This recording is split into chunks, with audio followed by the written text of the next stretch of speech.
halfway through. Let me just say, got it. And today we're going to be talking about program design, management, evaluation. We had a really good session too. Board governance was full, packed of information. And let me just say, you guys have really been great with interactive questions and just putting questions in the chat. And we thank you for that because again, like Dr. Palmer mentioned at the first session, we are meant for this to be as interactive as it can possibly be, being that it's virtual.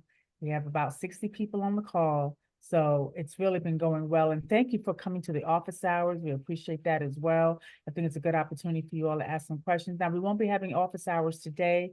Dr. Palmer has to pop off early for another call. But we'll resume it again in session 4. So if you have those you can always email those burning questions to us as well that we can answer in between sessions. We can do that as well. So with that, let's get started and what today's agenda will be. Change slide, thank you. So as you can see here, program design, management, evaluation, we're going to do a general overview with Dr. Palmer. And then she's going to break down each component of it, which is program design, management, and then go into evaluation. And at the end, we'll have our session evaluation. Again, please keep them coming. Great feedback we're getting. And if we can make adjustments from that feedback, we will do so by the next session, or if it's something that we need to do in the future, we will. And then we'll have our closing. So unless we have any burning questions to kick us off, I think I'm going to hand it over to Dr. Palmer to get us rolling for today. Good morning, everyone. Welcome back to session 3. Our topic today is program design, management, and evaluation.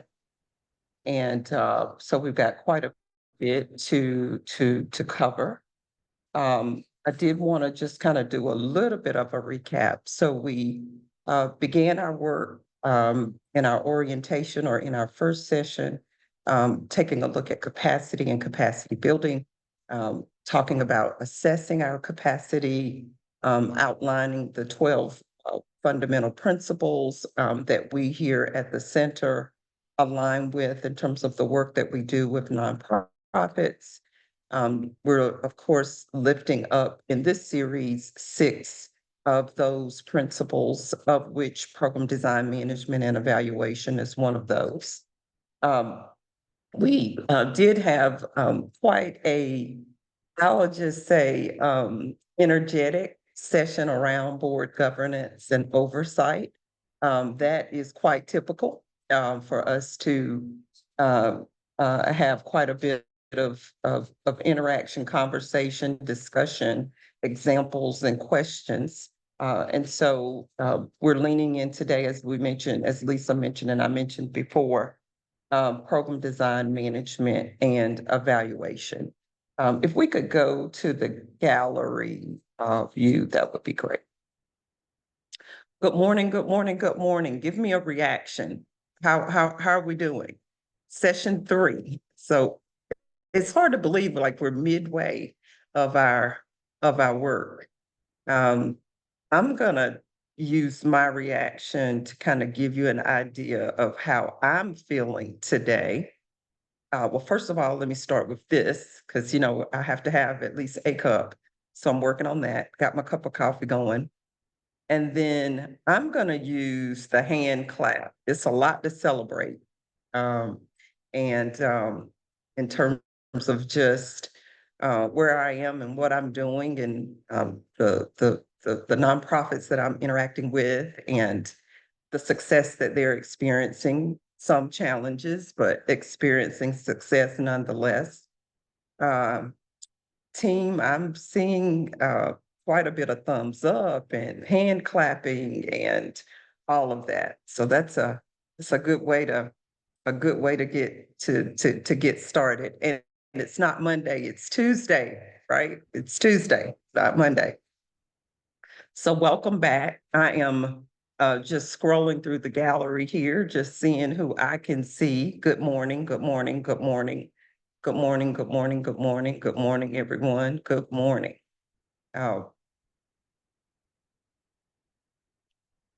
Program design, management, and evaluation. To get started, we have a document that we're going to share the link in the that we're going to share the link in the chat. So I'm going to give everybody time to get that. We're going to share a link in the chat of a document. And this document is our checklist as it relates to program design, management, and evaluation. I want to make sure everyone has it and that you can open it and you have it available before I move on. So give me an idea, just do a head nod or a thumbs up once you have it. And then thank you, Meredith. I see you nodding. Thank you, Aaron. Thank you, Greg. I see your thumbs up. Thank you, thank you. Thank you, Precious and Chris. I think, Chris, I see your head going up and down there. Thank you. Thank you, everyone. All right. So one of the things, might I say, probably one of the more significant areas of work that we all engage in the nonprofits that we represent are programs. Some of our nonprofits work in providing services, and that may be the way in which you have those named. Some of your nonprofits do a lot of events that might seemingly be more of what your program buffet is entails. And then some of you might refer to what you do as activities. More times than not, when we're writing grants or when we're doing presentations or when we're highlighting our work, we refer to that work as programs. And so we're going to do a deep dive into the characteristics of a program in 3 ways: the design of the program or a program or services, managing the program and services and what we could pay attention to, and then evaluation. We're going to spend more time in the area of program evaluation. What we find is that quite a few of us will find ourselves doing quite a bit of work around design and management, and it comes clear to us, but oftentimes it's the evaluation part that's a little bit more challenging. Rebecca, I'm going to turn it over to you for the results and the Facebook poll. Sure. Let me go ahead and share my screen and see the question that we had. So the question that we asked was, what aspect of programming do you personally find the most challenging? And without a doubt, evaluation seems to be the one that stumps us sometimes, or we think we could be doing something more around it, but we're not quite sure what that is. So I think most of us have a decent handle on the design and the management. We will still cover those topics, but certainly we'll dive in a little deeper with the evaluation.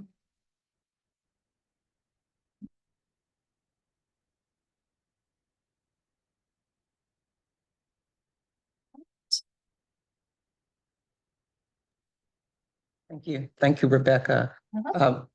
If I could turn your attention to the checklist, and team, if we could put the checklist on the screen just for a couple minutes, and then I'll let you know when we can take it down. So we're going to use this checklist to kind of guide our work today. What I want to do first is just kind of share how we have described or defined design, management, and evaluation regarding programs. And then if you notice, we have just some characteristics of how we view or how we would illustrate these particular characteristics as it relates to each of these areas. So in thinking about program design, what we do here is we are putting together or identify characteristics that align with what our mission, or we're designing and implementing programs that align with our mission and vision to meet our community needs. And so oftentimes what that means is that we've identified a particular need in our community, and we begin to do something about it. And in doing something about it, we create a program, or we create a service, or we create an event, or we set up an activity to do that. And some of those initial thoughts that we have, quite naturally, I would add, or organically, is we look to see if there's anything or anyone in our community addressing this particular issue or problem or focal point. And so we get to work designing the program. And then in terms of the management, here what we're focused on is funding and human capacity. And funding and human capacity so that we can achieve the outcomes that we have identified. In terms of evaluation, what we're doing here is taking the time to investigate or examine how well we are addressing that need,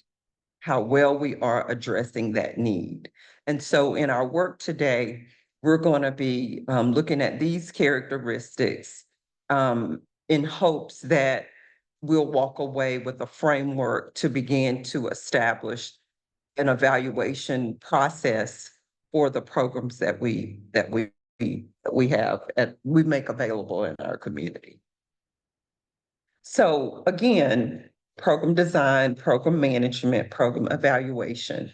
We're going to focus in and learn about each of these specific perspectives or areas related to programs and delivering services and resources in communities. We're going to take a look at those characteristics in a little bit more detail. We can go back to the gallery now. So one of the first things that we're going to do today is we are going to do some work in our breakout space. And so if you have a pen near you or a piece of paper, I'm going to kind of share with you what we would like for you to do in the breakouts. Give everybody time to just write down these couple of things so that when you go into breakout, you'll have what the instructions are. So we're going to utilize our breakout space, a little bit of that time for you to share your name, to share your title and what you do or how you're affiliated with the nonprofit that you're representing or that you're wanting to use some of what you're learning with. So your name, your title, the name of your organization,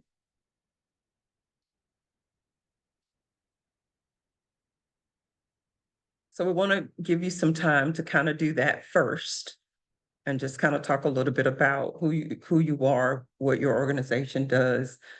Take a couple minutes to do that. And then here's the question that we would like for you to answer and to share while you're in your breakout space. The question is, when you think about the programs, all the programs that your nonprofit makes available in your community, or you think about the services, or you think about all the events that you do, or you think about the activities that you do, or you think about what you see on the faces of the people that you are offering resources to based on your mission and based on your vision. What makes your programs impactful and great in your community?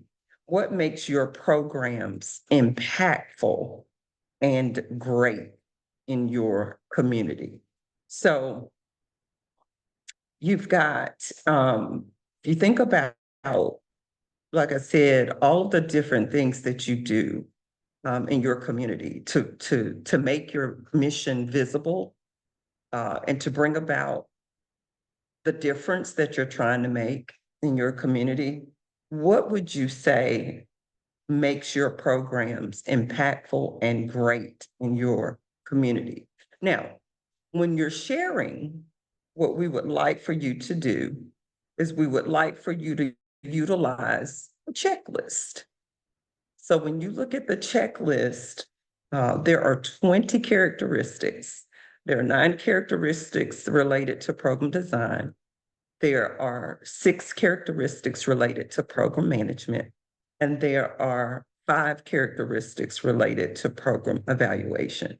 So when you are sharing with your colleagues, we would like for you to share what makes your programs impactful and great in your community using the checklist as your prompts. Everybody good? So team, before we go into breakout, I just want to give everyone a couple of minutes to go ahead and begin thinking about how they would answer that question. So before we go in breakouts, I'm just going to give you a couple of minutes to begin to answer that question. What makes your programs impactful and great in your community? And we would like for you to use the checklist as your prompts.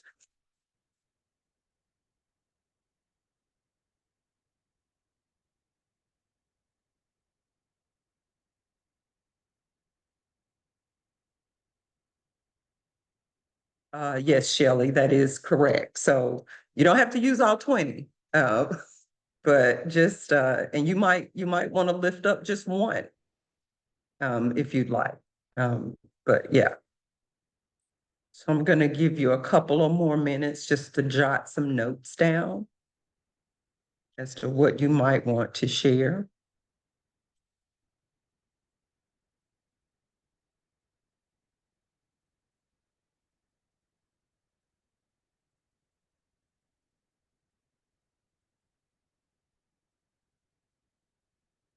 And if no one has told you, I know it's just Tuesday, I was about to say this week, but I'll say it anyway. If no one has told you this week how thankful we are for you doing the work that you do in the organizations that you represent, I'm saying thank you. It's Tuesday, I know it's not Friday, but I'm saying it now. Thank you for all the work you do in your community. We need our nonprofit organizations, and a lot of us know that outright, but there are days of the week where we have to remind individuals in our community how significant the work is that you do. So thank you for whether you're on staff or whether you're on a board or whether you're both. Some of you are on staff at organizations and you serve on boards. So all right, team, I'll let you all take it away and share with our group how they're going to go in breakouts. Name, title, name of your organization, what makes your programs impactful and great in your community using the prompts. Rebecca, I see you've unmuted, so I'm gonna hand it over to you. Thanks, Dr. Palmer. All right, everyone, we have our breakout rooms all set. You'll select by role. Also note that if you're in a room and you feel like it's a smaller group and you'd like to be reassigned, you can always come back to the main room and we can let you into a different room. And they'll be open for 15 minutes and you'll get a reminder when it's time to, you'll get a 60-second warning when they're about to close. Rebecca, could you put me in a room, please? Sure. Which room would you, just let me know when you see the options and I can assign you. I don't, okay, hold on, I'm trying to see what's what. Because the only thing I'm seeing is just my notes area right now. Okay, you should have a pop-up that shows you the options to join one of the breakout rooms based on your role. Okay, there you go. I see it now. Got you. Okay.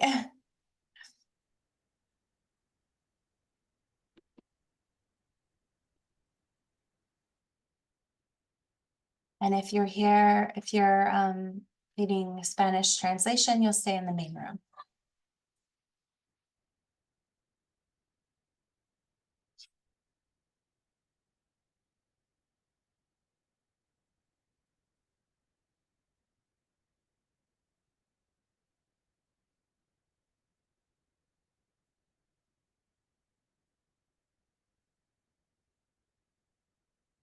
Does anyone need assistance with finding a breakout room? Let me know.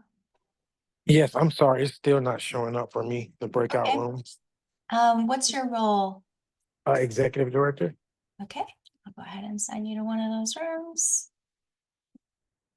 Anyone else? I'm still seeing folks here in the main room. I'm not broken out yet as Greg Beers, Okay, Board of Directors. okay. Let me go ahead and get you in there. Thanks for your patience. Any others? I'm also looking, Karen Laster, I am program director. Here you go, Karen.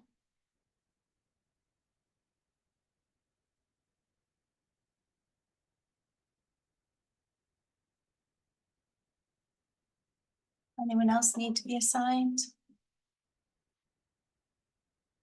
I think I need a different room too. I went to one and there are people in it, but I don't think they were at their computers.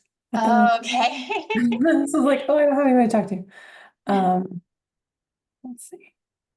Is there a way I can choose a room or do you need to do it, Rebecca? I think I might need to do it for you. Okay. What room were you in, Meredith?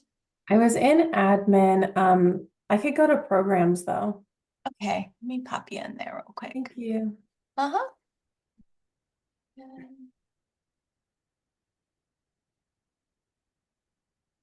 Strange. Oh, actually, I can join. Okay, see. good. Thank you. Mhm.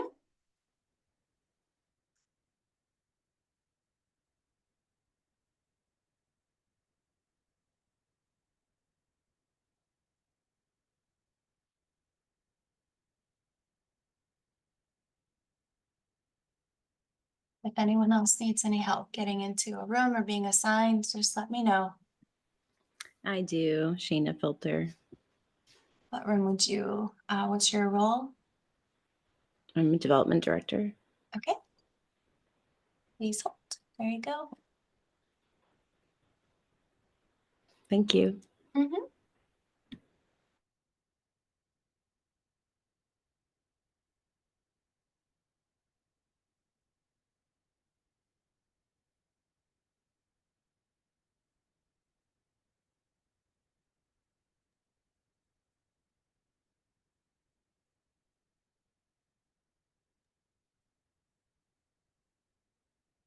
Just noticed that the coffee symbol shows us I'm away.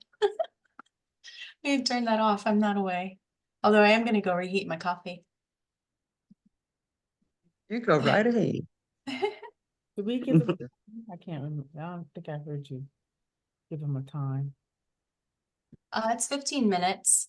Okay, Yeah, so There's a timer set. Looks like it's gonna be over in 9 minutes and 43 seconds. Wow, that much time has gone by already?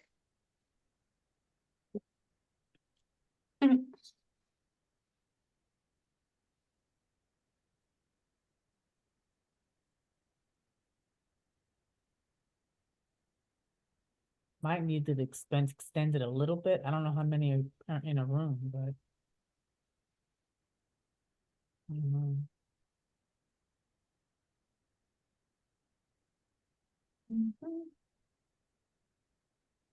Can you extend it?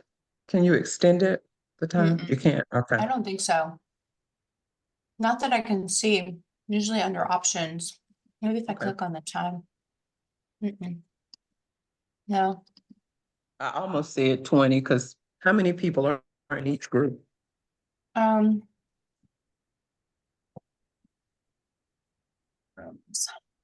See, we've got about 10 in each of the ED groups, Good. That's a big- 7 in the manager See, that's not enough director. Yeah, that's a big group. Yeah, it's not enough Um, time.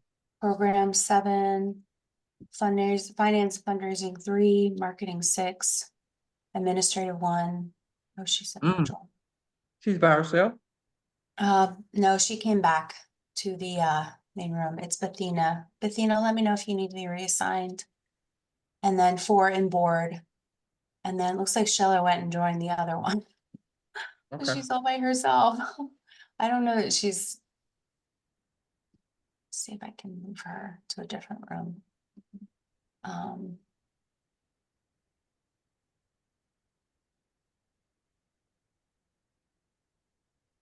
So what her role is, Sheila.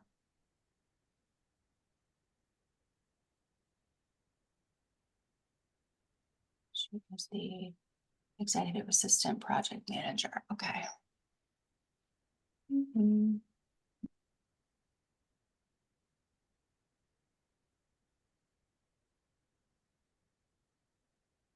Oh, there was a book that I had for program design, management and evaluation. Let me see. I thought there was a resource that if not, I'm gonna give you all one.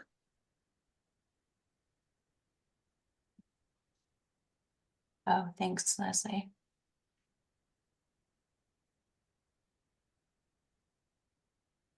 Yeah, they might need I thought about that. I was like, they might need a little bit more time, but we'll see.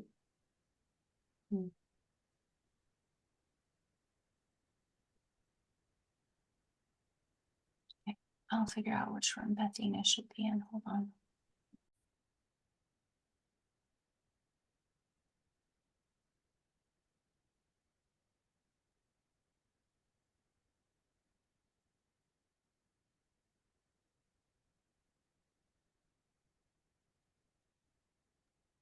Welcome back, everyone. Everybody is trickling back in. I hope that you were able to get to know some of your colleagues, but also was able to brag a little bit about the programs that you make available in your community. And so if we could hear from a couple of the groups as to what makes your programs impactful and great in your community. What were some of the things that you heard? And again, if you could have available as folks are sharing your checklist as we're using our checklist as a prompt for sharing. You can raise your hand or you can jump right in. What makes your programs, your services, your activities, your events, what makes your programs impactful and great in your community? Ashley Wagner, I see your hand. Hi, good morning. I was in the ED CEO room 2, I think. And something that I noticed that everyone who had the opportunity to share seemed to have a common theme of identifying the needs of their community specifically, really looking at the demographics, really looking at in their immediate geographic area or a wider lens, but it really was about fulfilling the need of the people and paying attention to where the holes are. So paying attention to what's already offered and all of that information. That seemed to be a common theme from what everyone shared. Awesome. Thank you. Thank you so much. And definitely some of the nonprofits that have been around for 100 years plus, some of the nonprofits and the programs in our country, the work that they do began as a identification of something that was missing. And a person or a group of individuals decided to do something about it. And in doing something about it, a program emerged. And might I add, a 501c3 became a reality in terms of where that program would live. So thank you, Ashley, for sharing your group. Anybody else? What did you hear? Is it Cece? Yeah, it's Cece. I was in the marketing group because not a lot of the other descriptors fit me. And in that group, we had 7 participants and we're very heavy on arts representation. There was theater, there was symphony, there was my singing group. And one of the things that we all agreed on and nodded at was that the presence of art, especially in our Fayetteville community, which is where those people were from, shows that this is a nice place to live, that there are good things to do here. We all agreed that life is about more than just putting food on the table and a roof over your head. And sometimes it feels harder to justify public money for something that isn't meeting those basic needs. We're not providing showers for homeless people. We're not providing legal aid or free lunches or housing assistance, but we are providing beauty and entertainment and humanity and thought-provoking circumstances. And we're all very proud of the fact that that's what we do. Thank you, Cece. There are quite a few subsectors in the nonprofit world. You know, nonprofit organizations take on all types we have a lot of different focus areas. Missions are very, very different. And you are correct. In a lot of counties, communities in our state, we have significant presence of the arts. And it is embraced and supported in some more than others. And so it is good for us to be reminded that while, you know, having a food pantry and, you know, making sure that homeless individuals are cared for, or making sure that there's an after-school program or a rec program, youth sports, all those things are definitely significant. But our arts organizations are just as significant, and the arts is something that we can all get behind as well. So thank you, Cece, for sharing. Did she go away? I just saw her. Now she's not there. Oh, there you are. It moved. It shifted on my screen. And I have to share with you that I have a dear friend whose name is Cece. Her name is Christine, and we call her Cece. So nice to meet you. Abby, I saw your hand, but did I see your hand? Yeah, I was just gonna comment on what I saw from my breakout room. I was in the manager and director, and so there were a lot of different types of groups that we that met. And what I heard listening to everyone talk was that we all really believed what we were providing. And noticing that the community had a need was one thing, but then seeing it firsthand and being able to speak from personal experience, it made the very brief descriptions that we had so much more impactful. And I noticed that, and I just really appreciated that. And I think that says a lot about the programs that are offered in all of the different organizations. Thank you so much. You're absolutely right. You know, going back to the fact that there are a lot of different types of nonprofit organizations that exist. You know, there are subsectors in the corporate world, they would call those industries, but, you know, there are different areas of work nonprofits are a part of. That taxonomy is quite diverse. And while we are focusing on different, we have different focus areas, our missions are different, our vision is different.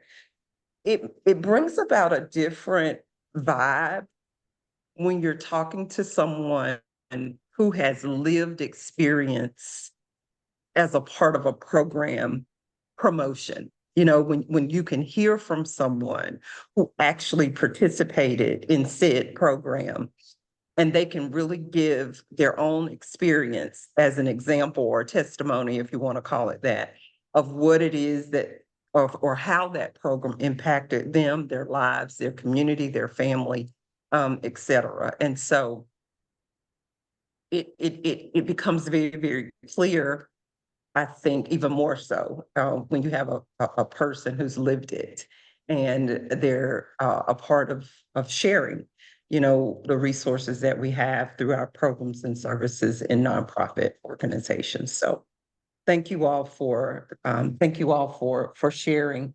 And we hope you had enough time. We know that 15 minutes isn't, you know, a long, long time, but we hope you had enough time to meet and greet and also hear from each other. So as we move forward in our work, we're going to do a little bit more of a dive into each of these areas. And obviously, as it relates to the checklist, the program design area is where we're going to begin. And then we're going to move right on through to the management part. And then evaluation, we've got a little bit more hands-on there as it relates to kind of designing what a process might look like for your programs. But before we do that, we're going to take a break, and then we're going to come back and dive into our material. Team, how long of a break are we doing? Let's go ahead and do a 10-minute break. Okay. Well, All right. So the time, I'm sorry, Rebecca, you go ahead. no, go ahead. You're fine. So the time is 10:18. So 10:28 is when we'll come back. And we'll see you. We'll see you at 10:28. So for our work related to program design and program management, I'm going to encourage you to do some note taking as it relates to these two parts of our work. And for the program evaluation portion of our work, we have some accompanying handouts that are part of your workbook. But for the program design and for the program management part, I'm going to encourage you to kind of take notes as it relates to these characteristics. So in terms of thinking about program design, when you look at this list, and you kind of see these 9 particular areas, which of these areas, and if you would use the chat for me, which of these areas would you say are the most challenging? So when you look at the 9 characteristics, which of these would you say are the most challenging in the checklist?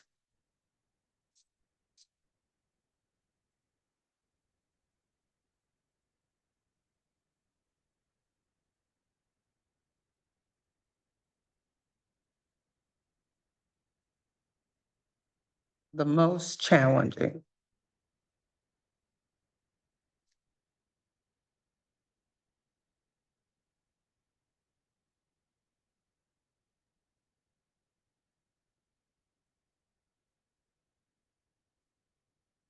Thank you, Rebecca. Did you pop that up there for me? Thanks. Thank you for that. Leslie did. Oh, Leslie. Thank you, Leslie. Yeah, we're about 60% participated. We'll give it a few more seconds. Okay. We have a note here in the chat, and we noticed this too, Heather, that people don't like completing surveys, me included. So feedback is problematic. Yeah.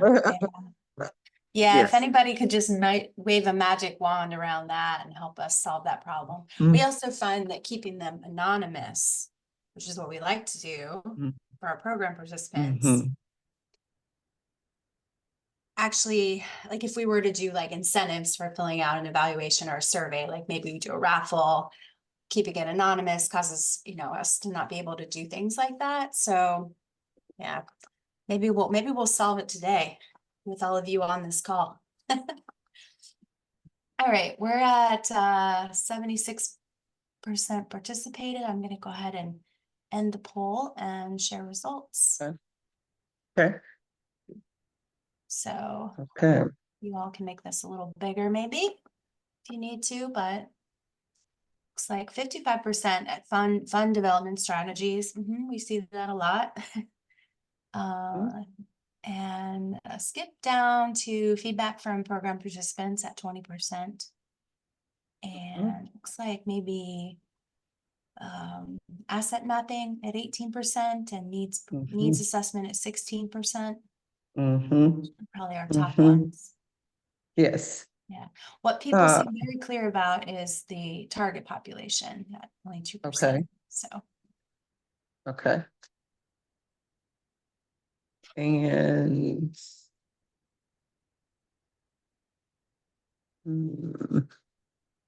thank you. yep. I'm gonna close that off the screen now. I was just trying to just digest all of that. So we're gonna kind of walk through each of these, recognizing that oftentimes what we see is it is the needs assessment. Oftentimes can be challenging for organizations. The asset mapping for sure. And it looks like, as you mentioned, Rebecca, that the number one for us today is the feedback from program participants. That's where folks are having the most challenges. So we'll spend some time there. And then the very problem of the social and human services, the area of focus. I do want to add for that the first characteristic that there are times, and probably just as often, when we decide to implement a program that it's not doom and gloom, right? It's not always about disparity. It's not always about something negative. And I know we start that list off with, well, what problem is it that we're trying to address, or what concern do we have? But I do want to make sure I share that it's not always out of disparity that programs are created. Programs are oftentimes created to continue with something good and great that's happening as well. And so it's important for us to keep that in mind. So here's kind of umbrella thought about program design. One of the things that we sometimes do is that because we're seeking resources, because we're seeking donors, because we're seeking funding, because we're seeking various resources to help us to keep our organizations in operation, sometimes we might misalign the programs that we do with our mission and our vision. And one of the things that we want to be mindful of is that if or when we decide to do that, does that mean we are changing our mission? And or does that mean we are changing our vision? So it's important to, when you're looking at opportunities, to ask the question, opportunities or programming opportunities, does this opportunity, does it align with our mission and vision as it relates to the purpose for which our organization was established? I oftentimes like to think of the nonprofit is, that has the mission, and every program or service or event or activity that we design has a purpose in helping us acquire, maintain, or achieve the mission and vision. And I'm going to repeat that. It is the organization that has the mission and the vision, and it is the programs and the activities and the events and the services. They each serve a specific purpose, or they should, in helping us maintain our mission and achieve our vision. So that's something for us to think about at the very, very beginning in terms of thinking about design. Does it align? And if it does, then how does it align? And therein lies where the characteristics are. So in thinking about the focus, which is the number one, when we're designing a program, what focus will this program have? What purpose will it serve in helping with that mission and helping with the vision? And then, of course, the target population.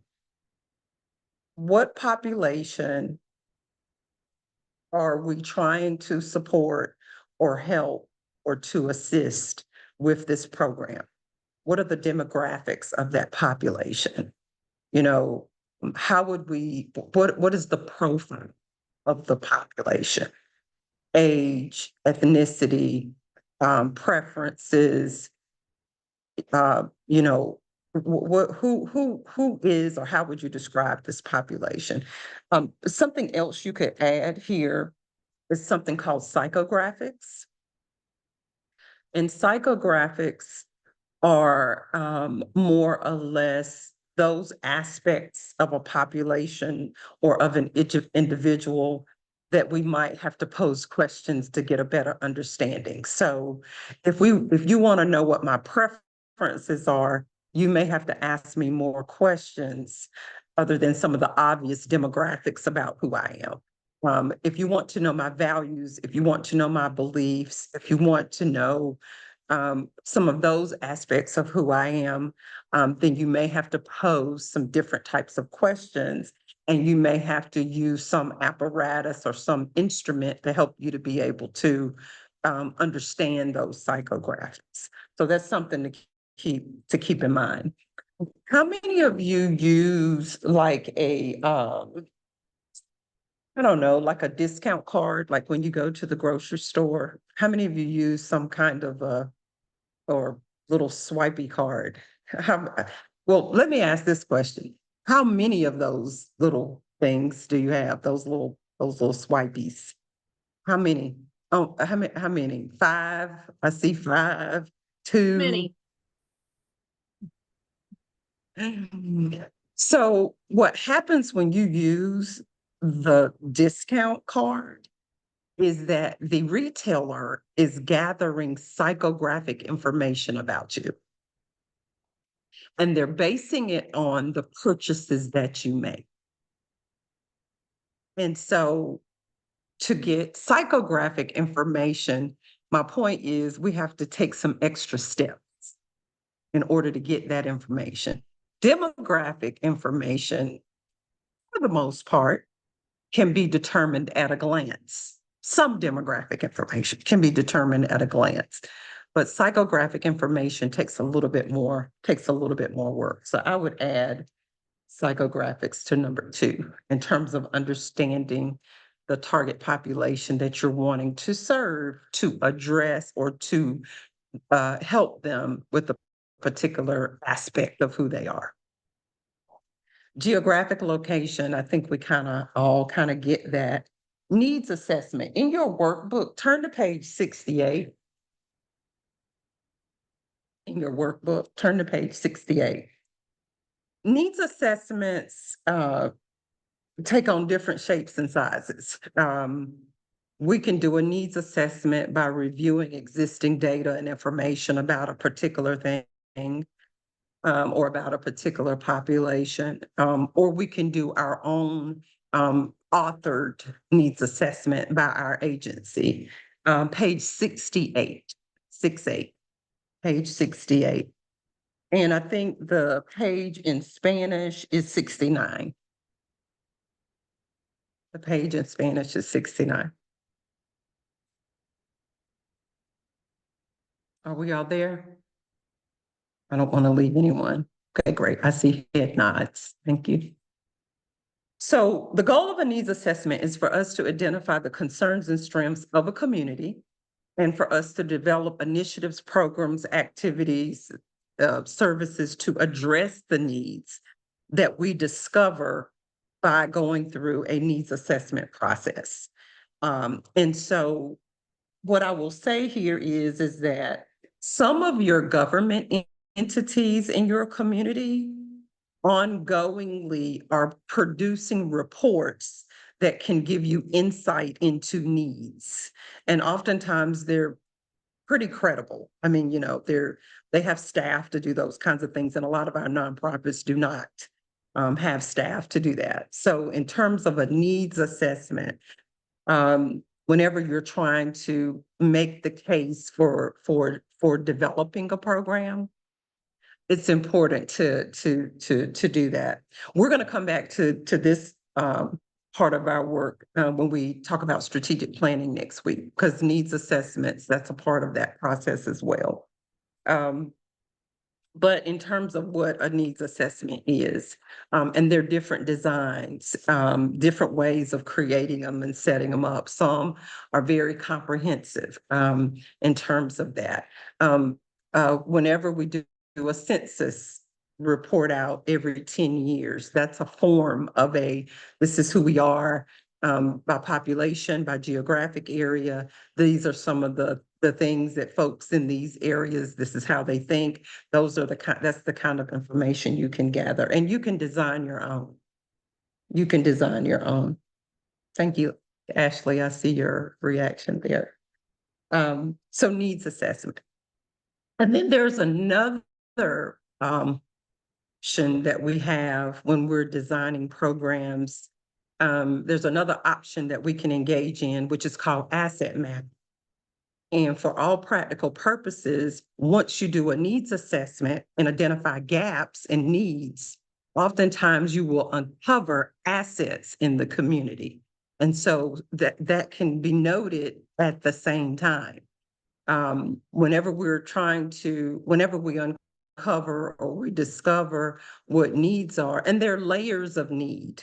There are layers of need. Some needs are recognized and identified just through observation. And then some needs and assets are identified as we probe, ask more questions, dig deeper into information that helps us to understand a specific geographic area as it relates to a specific population of individuals. In each of your subsectors, your nonprofit, I say, industries or subsectors or taxonomies, there are resources made available to you. There are resources made available to you to help you to better understand the need or to better understand the assets. CC, I'm reminded of I think it's the North Carolina Arts Council, I think. They generate infographics and information about the arts from around the country and also in our state. And they have some real cool infographics, by the way. And it's information that you are able to access to get insight and really to better understand how the arts impact North Carolina. And so that's the kind of information you're able to shore up when you facilitate a needs assessment or an asset mapping process. Go to page 82. I think it's 82. Go to page 82, yes. And in Spanish, that page is 83. So here, what is asset mapping? Here's where we work through a process to identify community resources of value to our nonprofit and the geographic location of those resources in our community. And so here we're looking for those resources that are available that are going to support or that can support this program. Because remember, we're in program design mindset right now. Program design. So as we're designing our program, what is the focus of the program? What are we addressing? What's the target population? What's the geographic location? How do we better understand the need? What do we know about the need? In terms of assets, what assets are available in our community to support this particular type of program? What is the landscape? What are there similar programs or services that are already in our community community? And if so, what are they? And how is our program different? And then feedback from our participants. Here is where I think we have to be significantly practical. I think Rebecca was commenting to the group about doing a survey, and I think someone commented that, you know, it's hard to get people to do surveys. And so it might be important for us to think about, how do we get that feedback in real time? So what are some ways that you can get feedback from me as a participant when I exit the program? Not a follow-up, but when I am finished. Is there a way that you can capture how the impact of the experience in a way that's more practical to the population that you're serving? So just kind of give that some thought. And I don't have all the answers. So I wish I did, but I don't have all the answers. But just think about some practical ways that you can get that feedback. You know how when we have people sign into a program and they give us all their intake information and all of that, well, maybe we just have them do a sign out process where they immediately give us some insight as to, you know, kind of their perspective on said program. So I think it is important just to think about how practical can we be as it relates to the population that we're serving, and utilize that approach as it relates to that. We may have to do something different than we've done in the past. And then feedback from our community partners, same drill. You know, how can we get that feedback a little more in alignment when we are together as opposed to a follow-up? Might we be able to build that into our process? And then fund development strategies. How are we going to fund this program? Are we going to fundraise? Is there going to be some earned income opportunity? Are we writing grants for this program? Is there going to be a fee for service for this program? And so that's important for us to think about that. So that's program design. And I would add here budget. So if you can begin to think about a budget, what is this going to cost in terms of that? So design. And thinking about design, now you could add to this list if you choose to, but in terms of just thinking about a way to frame the design of the program as it is. Let's see. Any questions about program design, the characteristics? Any questions?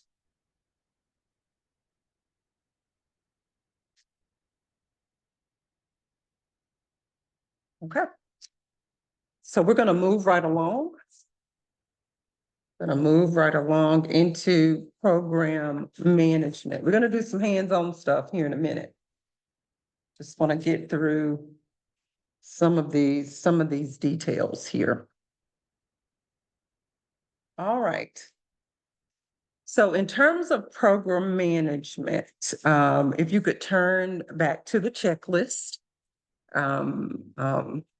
How many of you had to print your checklist? How many of you still gotta have that? I know. Same here.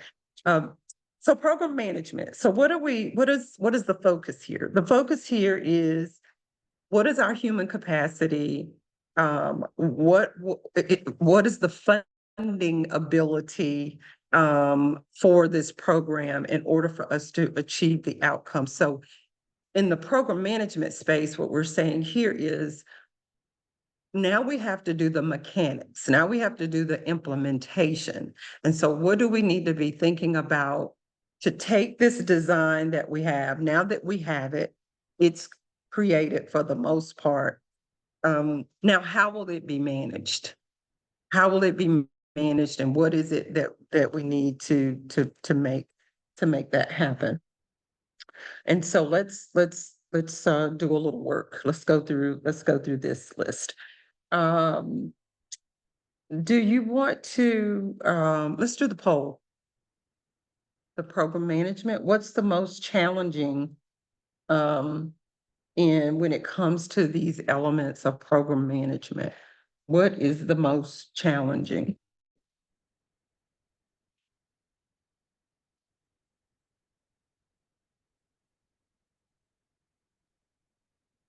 What is the most challenging? And Rebecca, just keep me posted as to Okay. how folks are responding. All right, we've got 50% participated. Give it a little Thank bit more you. time for folks to read the options and select what is the most challenging around program management. Okay.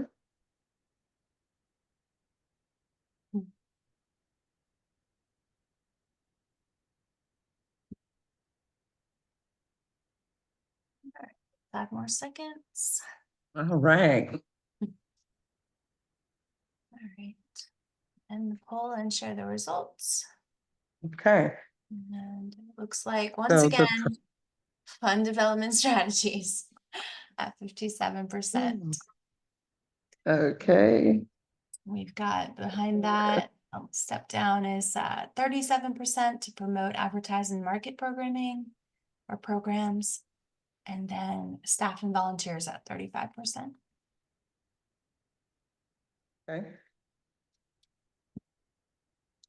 So need money, need people, need to get the word out. Yeah. I think need money, need people, need to get the word out. And again, what I would say is think practical and keep in mind the population that you're trying to reach, like who you're trying to reach and who you're trying to get to participate. I'm sorry, I need to take a note here real quick. I had a thought I want to bring up later with you, so I'll write that down. So in terms of community impact, the results of the needs assessment and the results of the asset mapping process should inform your goals, your objectives, and your outcomes. The results of the needs assessment and the results of the asset mapping should inform the goals of this program, the objectives of this program, and the outcomes that you're hoping for as it relates to this program. Having that information helps you build out your community impact framework. And so utilize that to help inform, because remember, we've put into place some elements of design.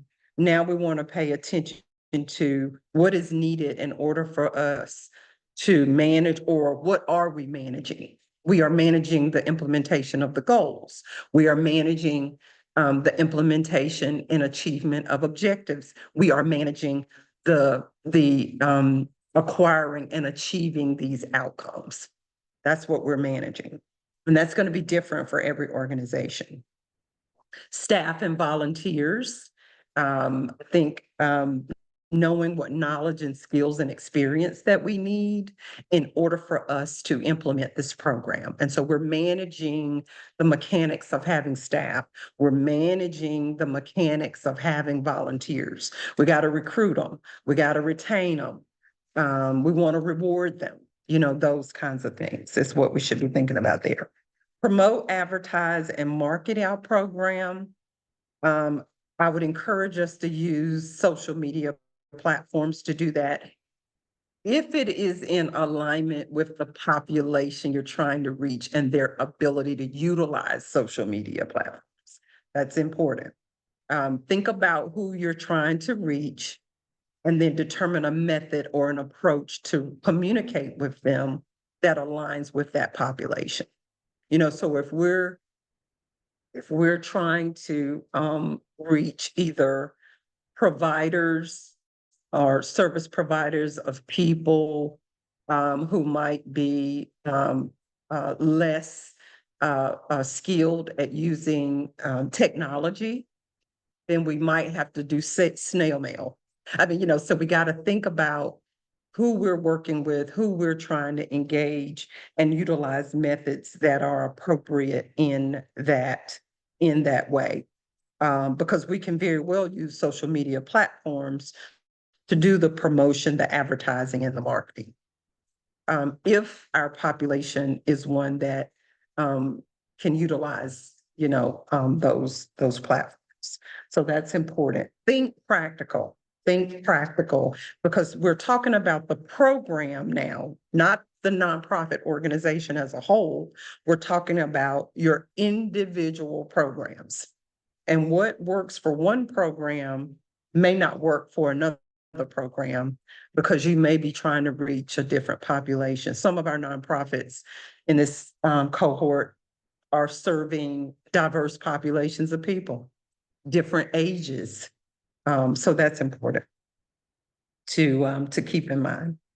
Special events, that's another element of managing programs that we get out into our community, that we interface with partners and we collaborate around trying to serve the population of people that we desire to serve. So that's important there. Fund development strategies, again, in the management part of this.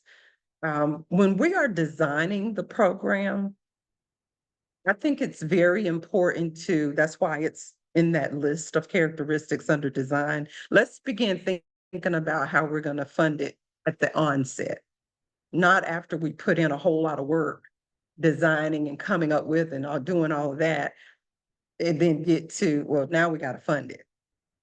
So we should be thinking about that in advance. And thinking about a diverse ways of supporting the program from a funding standpoint. So are you going to write grants? Are you going to charge a fee? Is there a fundraising approach that you can use to bring dollars in for this particular organization? And there are two things I want to add. I know, team, I'm always adding something, but there are two things I want to add to this list of characteristics. So it's not on your sheet. So get your pens ready, get your pencils ready. The first one is partnerships and collaboration. Partnerships and collaboration. Add that to this list. And add budget to this list. Add budget to this list. Something else that you have at your disposal in your principles and practices guide. Remember the principles and practices guide that we shared at the very, very beginning, the North Carolina Center Principles and Practices guide. Oh, and it's in the workbook too. It's in the workbook. But if you go to page 18 in the Principles and Practices guide, I think it's page 18. Is that right? Am I in the right book? Yeah. Page 18. Strategic communication. That's one of our principles. And there's some practices there that could inform your the promotion, the advertising, the marketing, so the strategic communication is there. And then I know I'm working backwards here. Page 11 is fundraising. So we want to point those out. That's in your principles and practices guide. And in your workbook, see, we got this in two different places. Let's see. In your workbook, strategic communication is on page 28 in your work. Strategic communication is on page 28. And fundraising is on page 22. Fundraising is on page 22. So you have those principles. I mean, you have those practices in two different places. In your PMP guide, of course, I've got a hard copy, you know that, you know, I got a hard copy. And then you've got, it's also in your workbook. Now, what were the 2 pages I said? What were the pages in the workbook for communication? Ah. 28 to 22. 28, 22. Thank you, thank you, thank you. All right. Okay. All right, let's see where, okay. So program design and program management. We're gonna go into breakouts. So, and we're gonna focus on program management and realizing that I added 2. I added partnerships and collaboration and I added budget. So just kind of keep that in mind. So if you would just kind of jot down your breakout instructions. When you go into your breakout, we want you to have a conversation about how your nonprofit does one of the management characteristics. So now I added 2, so now you have 8 instead of 6.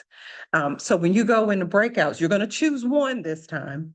You're going to choose one of those management characteristics, and you're going to share in your breakout how your nonprofit does this particular aspect of managing a program.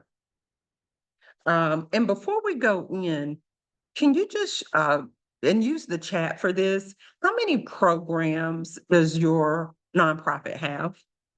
How many programs does your nonprofit have? When you think about programs, how many programs does your nonprofit have? 3, I'm trying to look.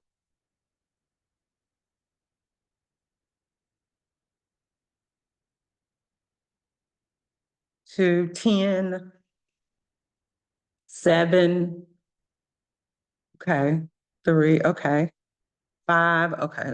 So some of your organizations have a lot of programs. What I would encourage you to do with these characteristics, if you haven't done this already, create a Word document for each of your programs and just take notes as to how how your programs align with these characteristics. You know what I mean?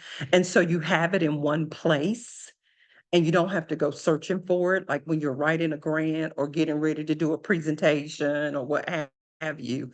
You've got that information and it's a running document, right? Or a live document. You're constantly adding to it. And that way, if you've got 10 programs, you've got 10 individual documents. And some of that information may be a repeat.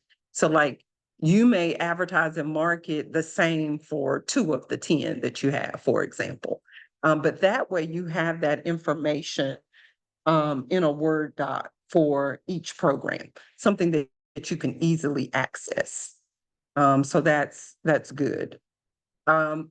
Then I would focus on, if you don't do direct service or programming, I would focus on those areas. So if you do advocacy or what is it that you do to do those things, is a way to think about that. How do you advocate? What do you do? Or, and I can't remember the other item that was in that comment. Oversight, advocacy, and administrator. So then how do you do that? How do you do those things? Somewhat of the same question, but just kind of tweaking it a little bit. In that regard. Okay, we're going into breakouts. And you have identified one of the characteristics.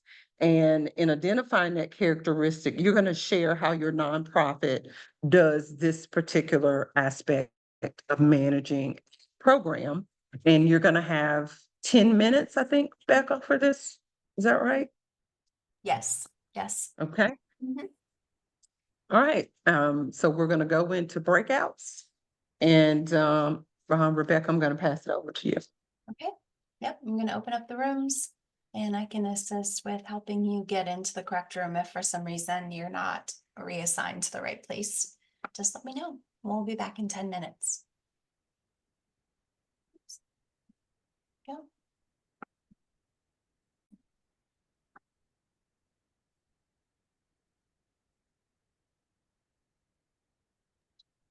Hello, everyone. We're gonna do just a little bit of hearing what you shared, and then we're gonna go into a break. What were some of the areas of management that was lifted up, or what did you hear that might be a little unique and different that might be beneficial to the rest of us? And you can raise your hand, or you can.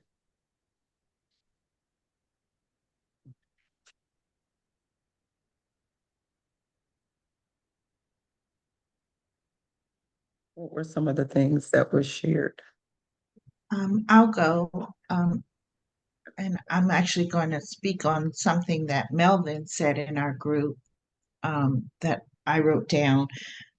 He has for the marketing, they have a tiered strategy depending on their collaboration and partnerships, and they have someone assigned to the partners at different levels, and that person is tasked with cultivating that relationship.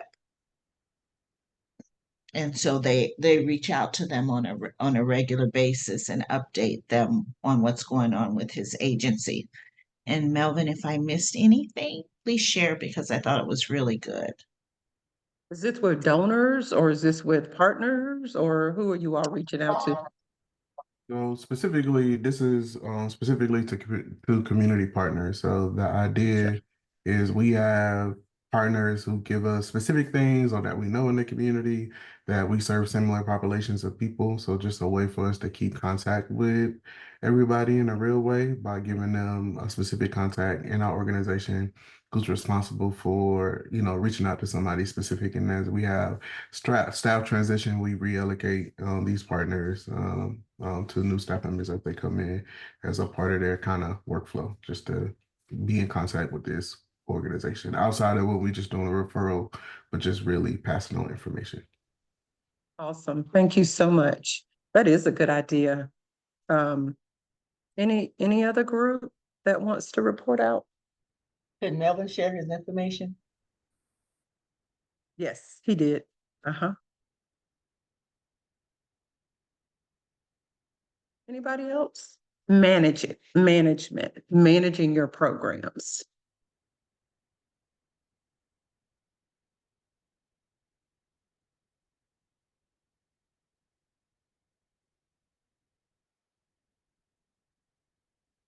What I will say, in terms of these characteristics, there is a need to have some synergy around the management functions of a program. Some of those functions are very, very similar to what we do to manage the whole organization. In some of our nonprofits, we're fortunate enough to have staff that are assigned to programs and that coordinate programs and manage programs. But there's some of our organizations that are in this cohort that don't have that. They're relying on volunteers, or they might actually be a volunteer-led type of organization overall. And so it can become challenging in terms of just being able to implement some of these characteristics or some of these strategies in terms of management. What I will say, however, is that if we are pursuing grants, or if we're trying to have the best programs ever, and we want to replicate those programs, or there are entities interested in replicating our programs, it's important to try to make sure that should we have to explain these or demonstrate how we actually put the program to work, it's important to have this type of information crafted. So, in thinking about managing programs, when we're trying to secure resources, a lot of times, this is what we're trying to secure the resources for. We're trying to secure the resources so that we can actually implement those things that we've identified. Also, when you think about community impact, think about when you think about the goals and the objectives in particular, what is that schedule? So when is this program offered? What time of the day? What days of the week? What's your calendar? What's your schedule? That's another aspect, just kind of thinking about the management of the program. I was working with an organization this past week. They have a homeless shelter, individuals, and it's for children and families. Well, the shelter director resigned. So there's no director of the shelter. And so now the executive director, CEO is having to put in time in the shelter so that the resources are made available. And so while we're looking at these characteristics, I want us to keep in mind that there is a scaling of the work that is contingent upon our capacity, both our human capacity and our funding resources. So that's something to think about. If there are no more comments or questions about program management, we're going to go into our break and we're going to come back and do some work as it relates to program evaluation. We've got the design part. We've worked through the management characteristics. Now we're going to focus on how do we evaluate these programs. The time is 11:20. Oh man, I was trying to do it at 11:25. The time is now 11:26. And so let's take Rebecca, is it going to be 5 minutes, 7 minutes? Five? Let's stick to 5. Yeah. Okay. All right. So we're going to do a 5-minute break, 11:32-ish. 31:32 is when we'll come back. Thank you. Hopefully you were able to really take a break. It's amazing what you can do in 5 minutes. I think Zoom has taught us all that. It's like you can get a whole lot done in 5 minutes, amazingly. I think even now when I'm having to drive to an in-person meeting, I probably don't take as much time as I used to before the whole Zoom way of doing our work. It's like, well, if I'm there 2 minutes before time, that's like 2 minutes checking back in on Zoom. It's just different how all of that works. Okay, we are in the home stretch for today. We have quite a bit to cover in the next 30 to 45 minutes. And so we're going to do somewhat of a deep dive into program evaluation. And so we want to begin the program evaluation component of our work today by asking the question that we did with design and management.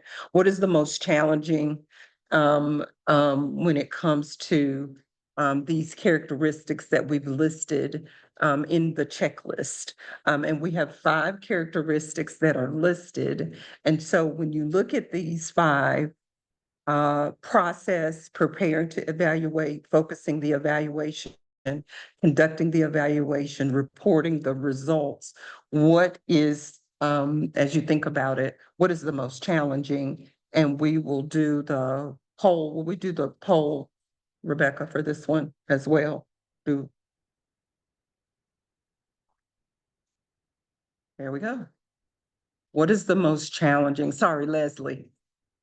What is the most challenging? What is the most challenging?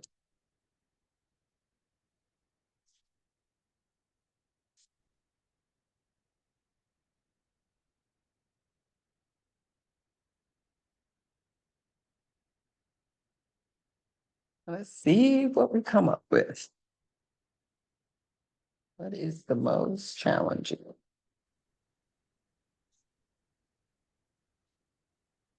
About 20 more seconds. And I think Okay. in about a minute. All right.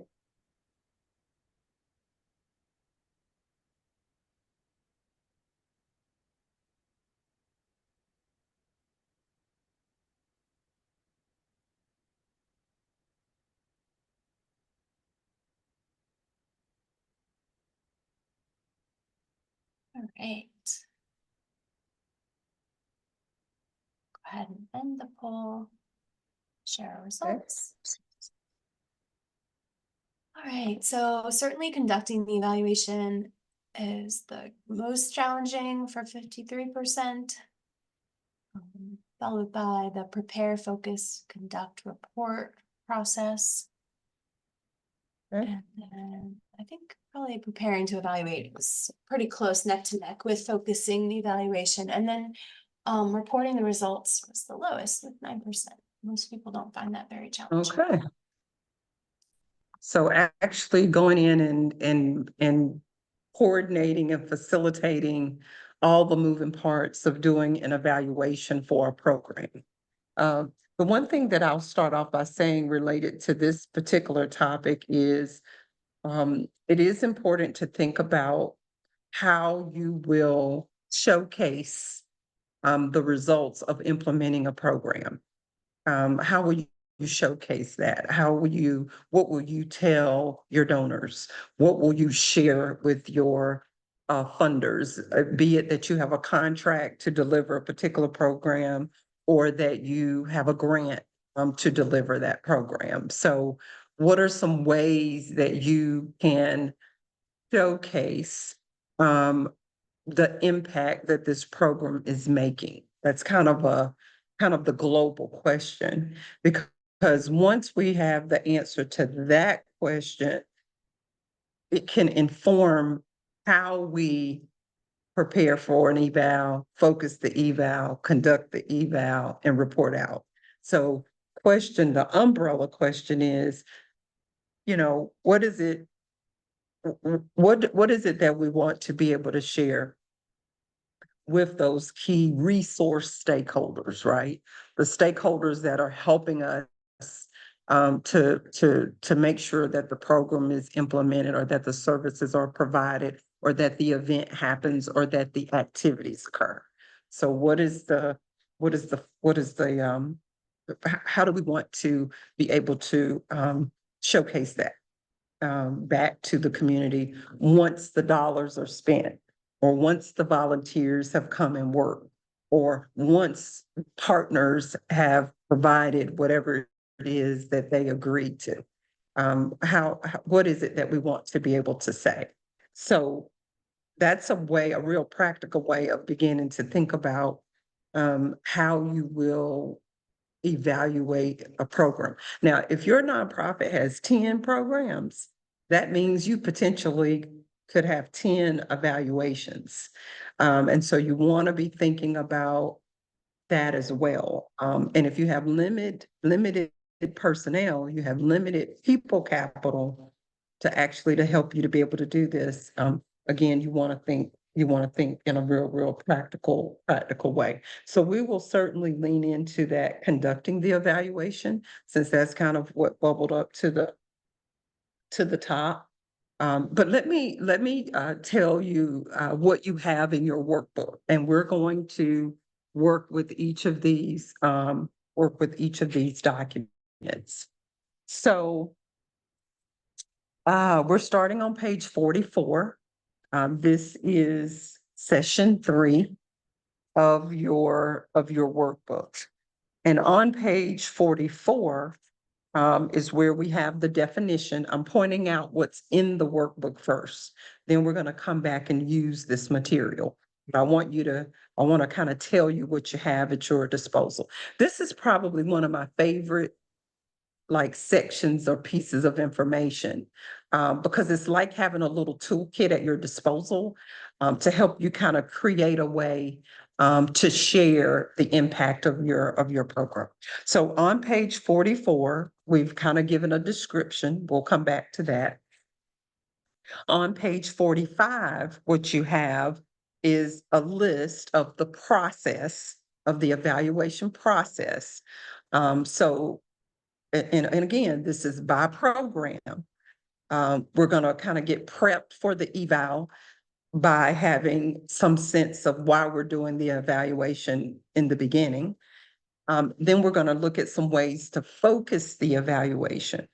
And then the facilitation of the process in conducting the eval, and then the reporting out. I think the reporting out was the item in the list where we had a pretty good handle on that.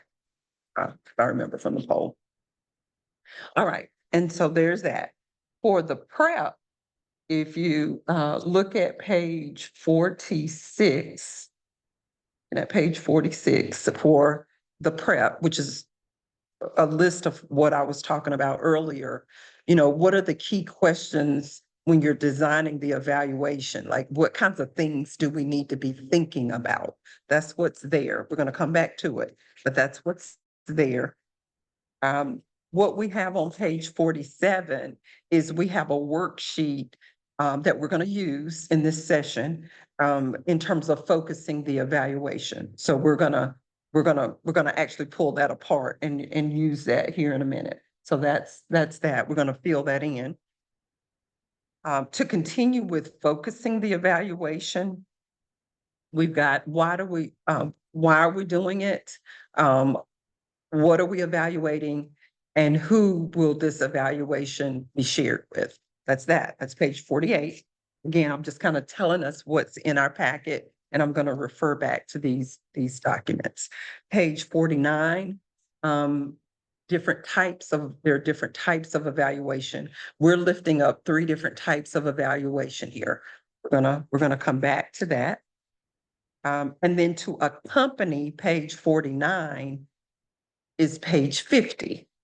So the types of evaluation questions that we are exploring for each of these types of evaluation. So if you chose to do a process evaluation, for example, these are the kinds of questions that we would be responding to, or that we would be trying to get the answer to in an evaluation. We're going to come back to it.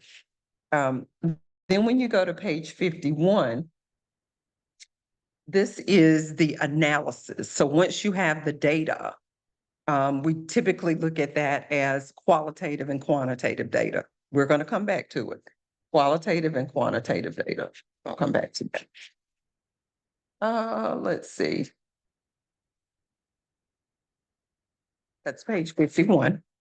And then on page 52 is how will we collect the data? How will we collect the data? Different methods for collecting data. We're going to come back to that. I'm just telling us what's in our workbook, so you know what you have at your disposal. All right, so that was 52. Page 53, then how will you interpret that data once you have it? What kinds of things do we need to think about in terms of interpreting the data? So we want to talk about that. And then lastly is the report out. How will you report out? Most of the time when we do an evaluation, there's some kind of write-up. Now you can determine how you want to write it up, but these are the kinds of things that you might see in an evaluation report for your programs. And again, each program has its own evaluation framework. Each program, we want to consider that we would create an evaluation process for each of our unique evaluation process for each of our programs. Okay. So I'm going to go back to the front. I just wanted us to know what we have in it at our disposal. How many of you, it's exciting because you got all this in one place. You don't have to go look for it. And you can refer back to it. So I'm at page 44 now. Something to think about when you think about designing an evaluation for your programs, keep in mind scale. Oftentimes we try to do an evaluation that is probably beyond our scale in terms of the skills, expertise, and knowledge that we have on our team. So think practical. Notice I've been using that phrase throughout this topic. Think very, very practical when it comes to this, because if you've got 10 or 12 programs, more than likely, there's some aspects of evaluating each of those programs that's similar or the same. And it might even be that some of the data is relevant across programs. So just kind of keep that in mind. All right, so what is a program evaluation anyway? Page 44. What is it? It is not punitive. It's not established to be punitive. Our hope is that when we evaluate a program, that we are trying to collect information to focus on helping us tell the story about how well our program is doing, or about what we still need to actually continue to offer this program. So when we evaluate, it's important to pay attention to performance. I get it, but it's not about a grade. It's about what are we doing well to impact and do great things in our community, and where are there still gaps that we need to fill. If you want to incorporate performance as defined by your organization, sure. But we also want to be able to share with our stakeholders where the gaps still are and how do we shore up those gaps. So it is a process. We're trying to answer some questions as it relates to some specific concerns that we have. Sometimes that's guided by the funder if it's a grant. Sometimes you've already written that up in a proposal or in an application or something like that. It is also about collecting and gathering information. And then we have to analyze and interpret that information. And we're using it for a specific purpose. So that's important for us to think about there. Think practical, think relevant, think understandable, think accurate. You know, we want to be real practical with this. So evaluating a program. So let's get to the prep. Let's get to page 46. We're going to prepare the evaluation. Prepare the evaluation.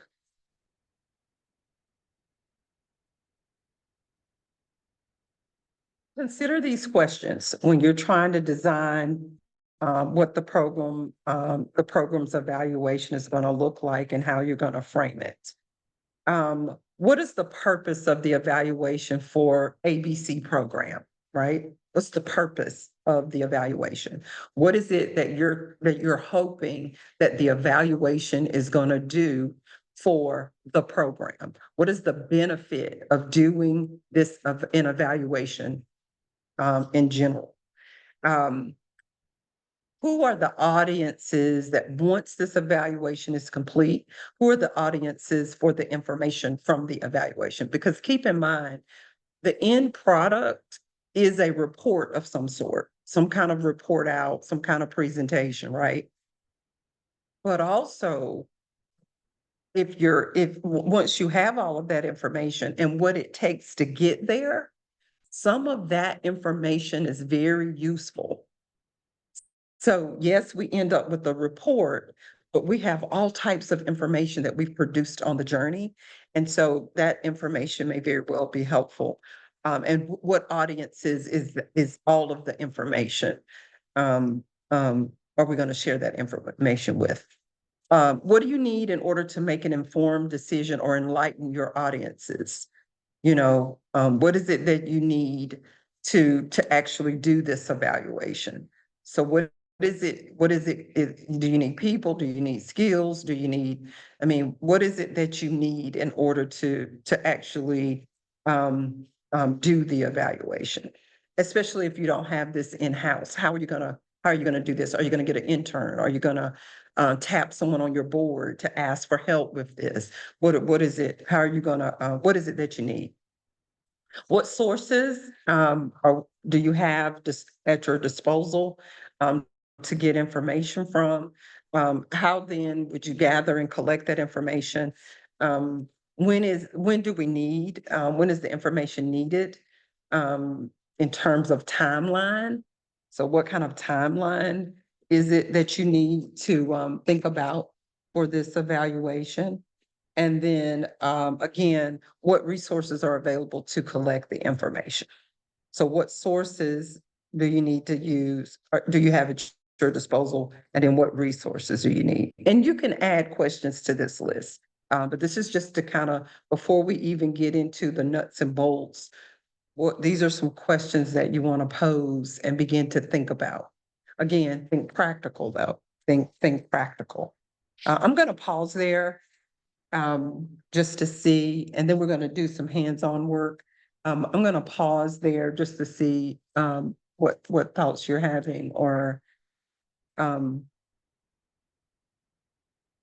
there's a question or two. Otherwise, I'm going to keep on moving. Dr. All right. Palmer, I have a question. I'm sorry, this is Shelley. Sorry, my screen is off because my internet's unstable. Okay.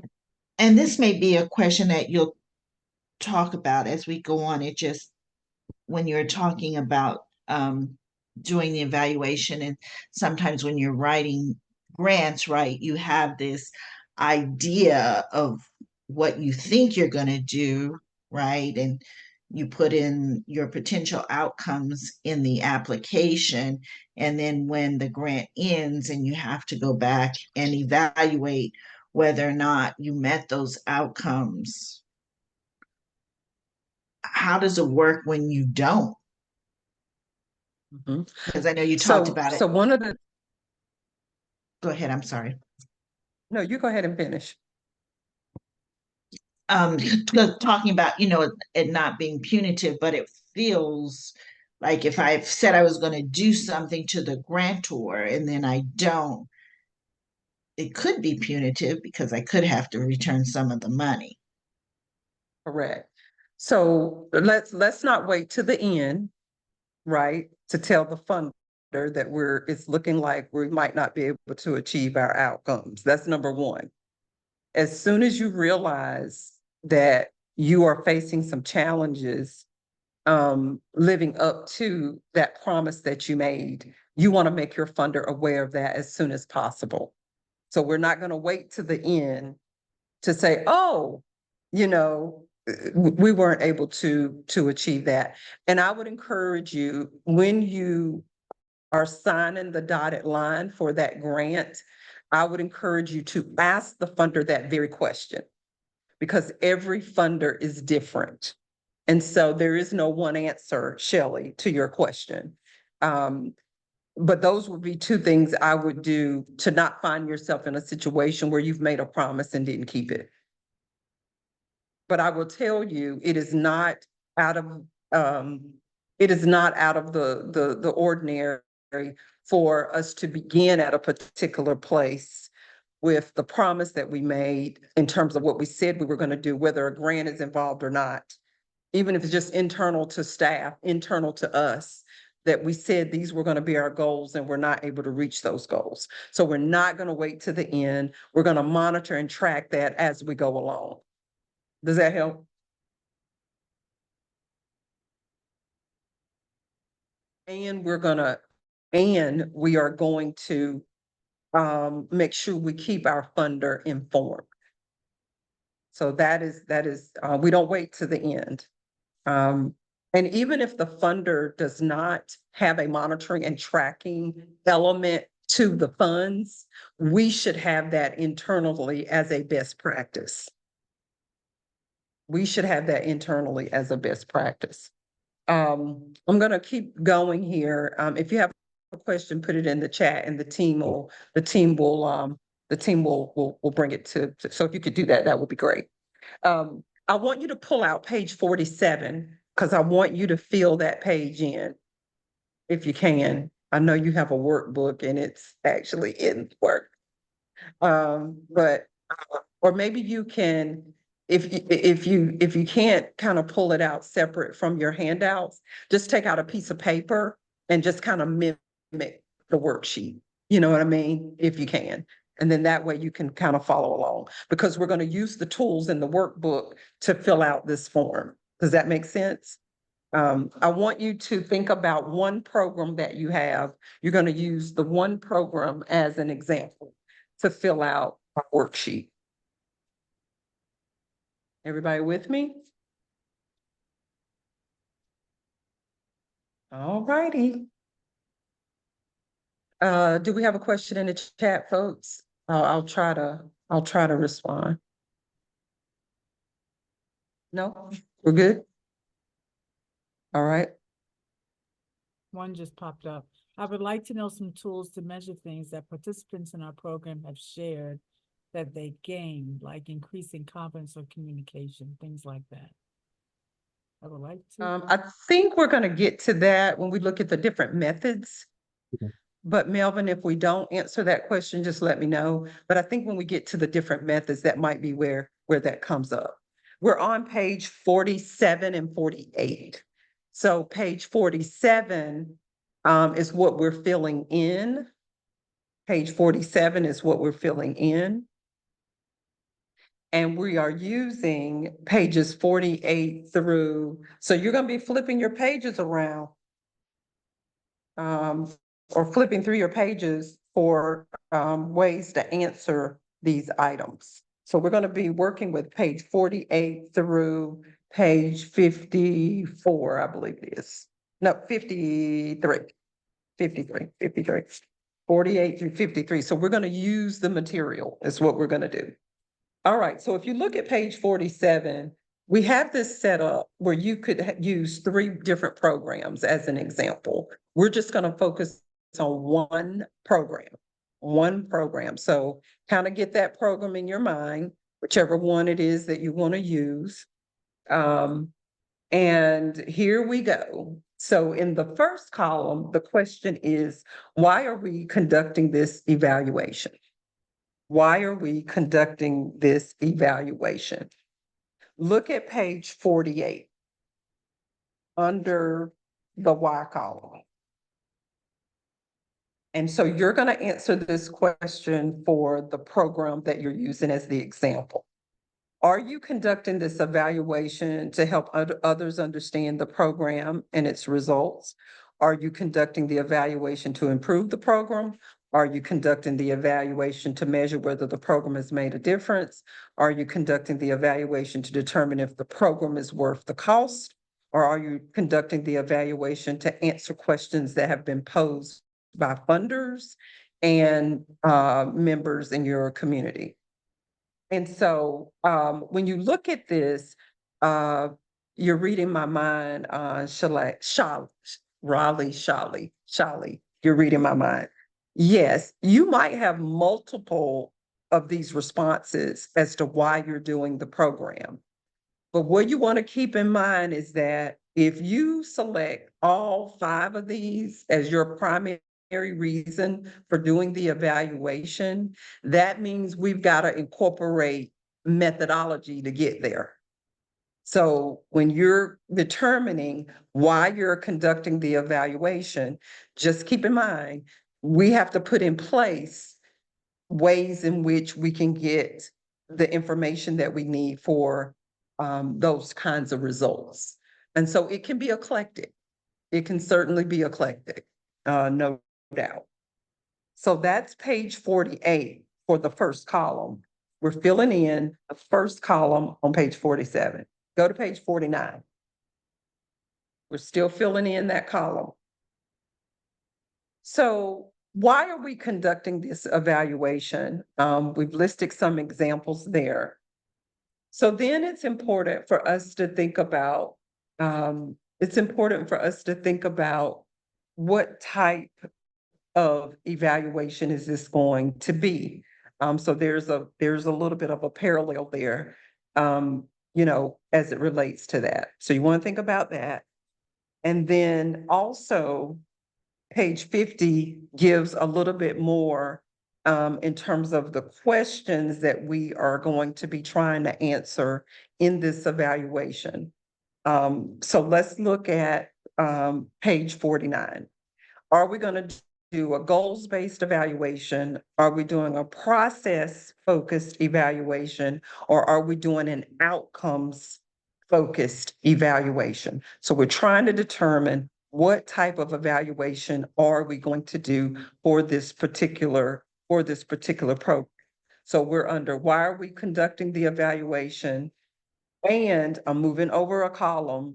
What exactly are we evaluating?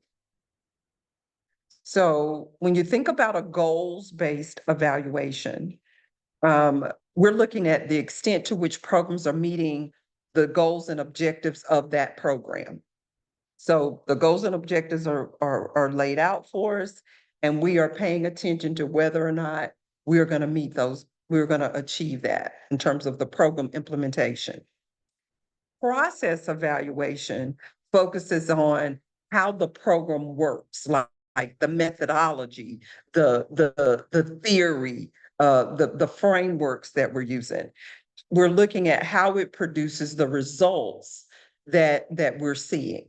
And so we're looking at process. One of the examples I think that I think would help here is, how many of us have heard of 12-step programs? When we hear 12-step program, put it in the chat for me. What comes to mind? 12-step. What comes to mind? 12-step program.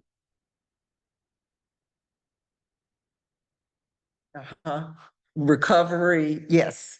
So a 12-step program, the concept 12-step is a process. That is a framing, that is a way in which a particular type of program is offered. And so you could be doing your evaluation to understand that better, or to see, or to examine the process of the program. And then outcomes evaluation helps you decide if you're really conducting the right program activities to bring about the results that you believe to be needed for your clients. And so here we have the outcome. So we want to see XYZ as a result of this third grader going through this after school program that has tutoring, right? So the outcome is that we want him to pass the third grade. And so sometimes when we evaluate, we're evaluating to determine, are we reaching that high mark, that anticipated outcome that we had hoped for? What we've provided for you here on page 50 are more questions that you can query to better lean into an evaluation that's focused on goals, process, or outcomes. So column 1, why are we doing this, conducting the evaluation, and what exactly are we evaluating? Okay, so kind of begin to fill those in. That is page 48, 49, and 50. And notice on page 48, in alignment with column 2, titled what exactly are we evaluating? Are we evaluating outcomes? Are we evaluating impact? Are we evaluating whether or not the program is meeting a need? Are we looking at strengths? Are we looking at goals? And you may add to this list if there's something that's not here. But that is what we're doing with why and what. We're trying to focus the evaluation. Who will use the information provided? Who will use the information provided? Look on page 48, third column. Who will use the information provided by the evaluation? Go ahead and plug in some of those for that one program that you're focusing on for this exercise.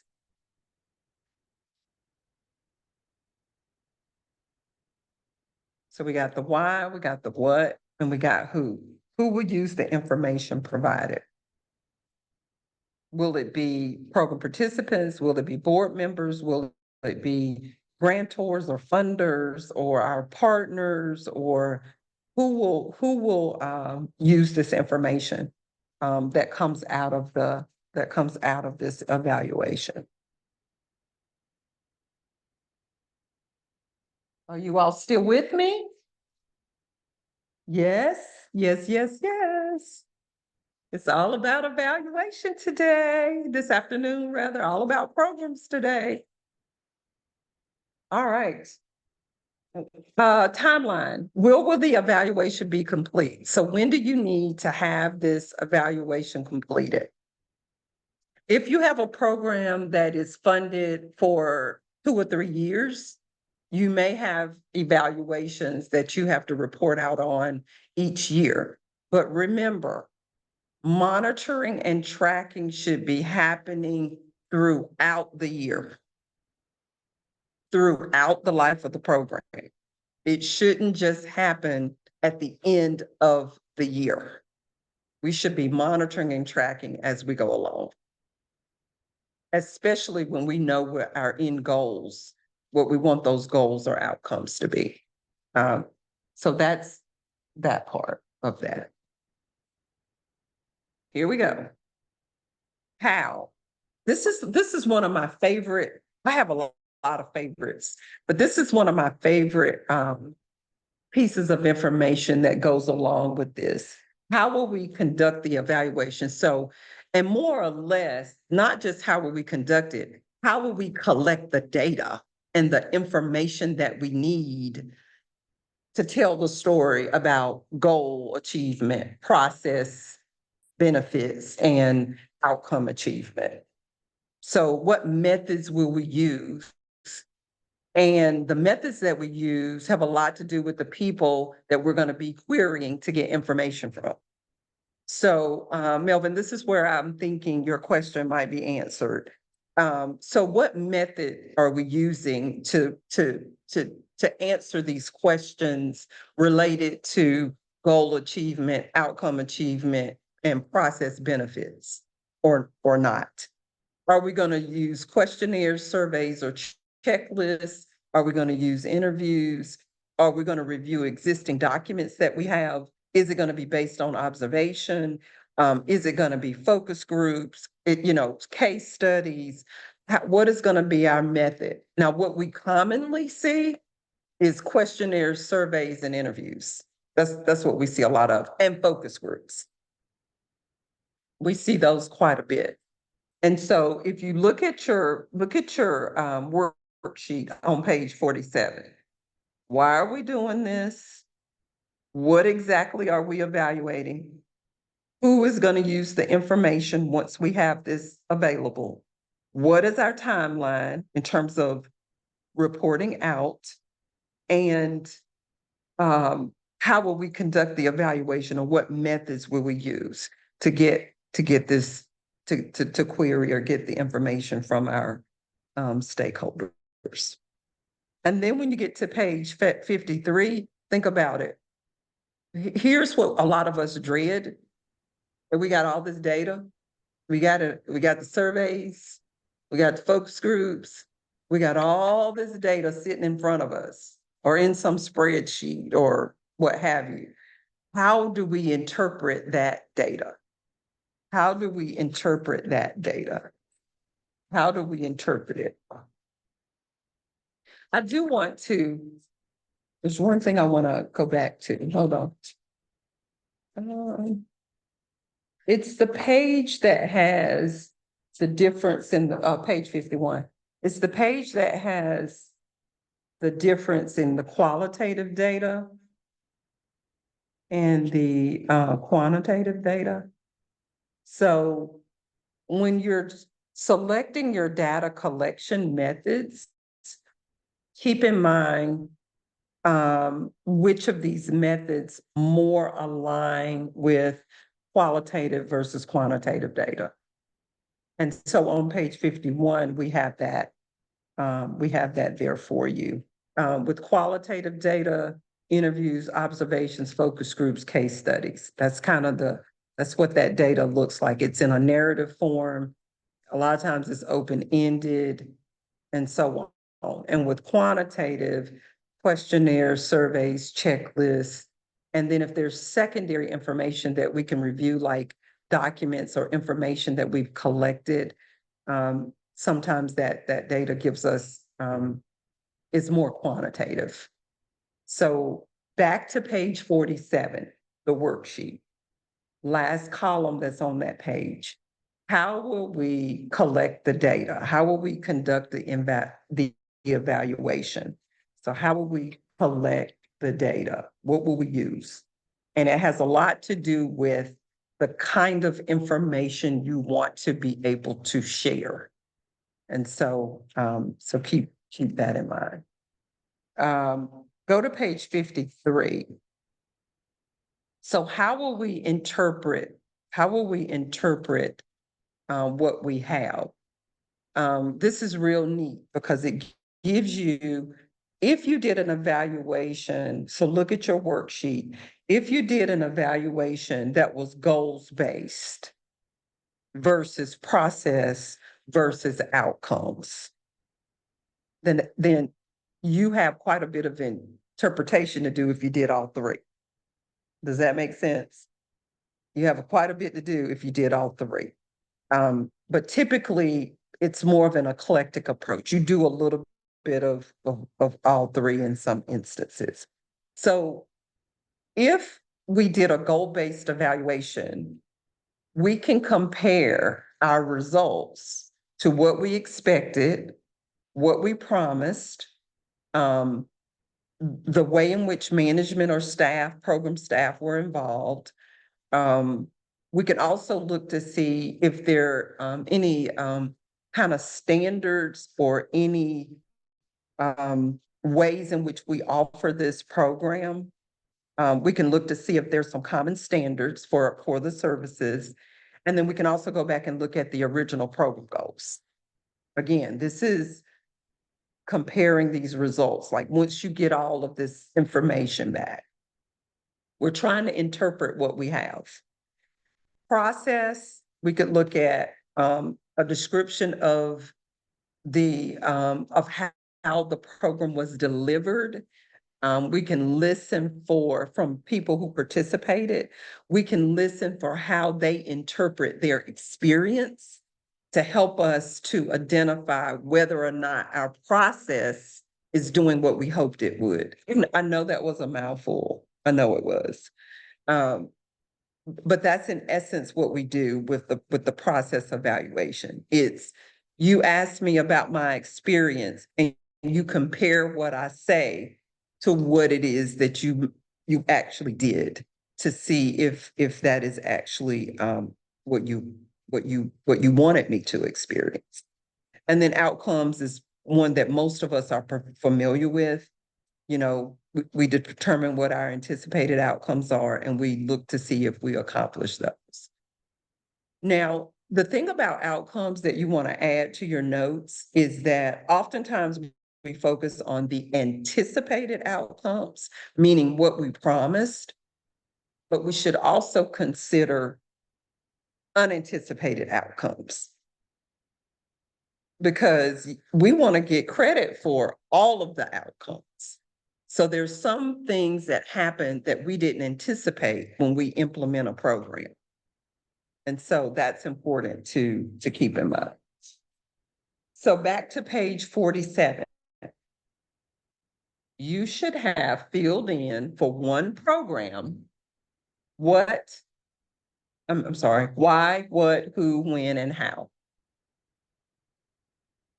And then in terms of thinking about that, so I'm going to just pause for a minute before we talk about reporting out. I'm going to pause for a minute. Everybody take a deep breath. Rome wasn't built in a day. You know, just kind of have some patience with yourself. Spend some time with the information. And don't try to run back and do all this at one time. Because that probably is not going to be a pretty sight if you try to do all this at one time and you don't have any of this in place. So kind of give yourself, just kind of breathe. We know that this is a task. Evaluating programs is definitely a task, but it can be done. You just want to think about it in a very, very practical way. So I'm going to just pause for just a second. Give everybody a chance to catch your breath. Pay attention to page 47 and what you have filled out. Give me some reaction in the chat. Where are we? How are we feeling about program design, management, and evaluation, more so evaluation? And we got a minute or two if you want to unmute and kind of tell us yeah, right now you're thinking what? Right now you're feeling what? We got to report out about evaluation. We're gonna get to that. But where are we? Give me a sense of where we are, because no, that was a lot. I already know. Where are we? How are we doing?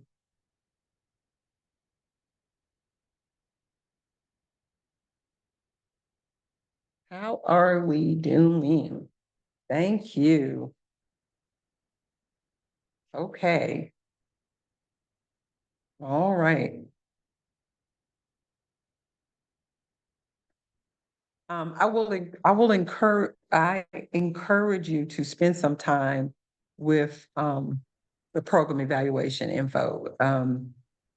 Try not to think about it like a big science project. That's, just think real practical.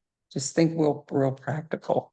We just want you to have some tools that you can begin to use to frame. And if you've got 10 programs, but that's quite a bit for you to think about. So that is something to think about. Page 54, the reports.